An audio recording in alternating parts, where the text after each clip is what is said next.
In our case today, we have a patient who is not satisfied with the aesthetics of her front 4 teeth. So we went ahead and removed her existing full coverage crowns and re-prepared the teeth. After the teeth have been image scanned for their final restorations, we are now going to make our provisional. I always start by coating the preparations with a layer of petroleum jelly to make retrieving the provisionals a little bit easier after they set. We are going to load our clear PVS bite registration matrix here with our Tuff-Temp material by Pulpdent. One of the things I love about using a clear PVS bite registration matrix is that we can see through it to make sure we don't have any voids and then cure through it. After I've seated it in place, I'm going to take a cotton tip applicator and remove the excess.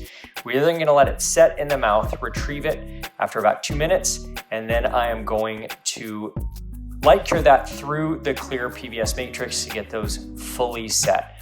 Once we're done light curing this, about 5 to 10 seconds per tooth, I will then tease the provisionals out of the matrix, trim them with some discs and finishing burrs, and polish them. And here you can see our seated provisionals with our cord packed and a little bit of gingival recontouring. After 2 weeks, our final restorations have been created by the laboratory. The patient is going to come back in, we're going to slightly anesthetize and then remove the provisionals and clean the preparations. We tried in our crowns already, we've cleaned those and prepared them for bonding, and now we are ready to go. We are going to load our crowns with our ACTIVA Cement. I always start with tooth number 8 and then go to tooth number 9. I'm going to use a micro applicator to remove any excess and then move on to the laterals, 7 and then 10. Now, once those are in, I'm going to do a quick little tack here, maybe just a second or 2 per unit, just so that I can remove the excess cement before it fully sets in larger chunks and not quite as liquidy. I will use my scaler to do this, and we're usually able to pop off the chunks of cement in larger masses.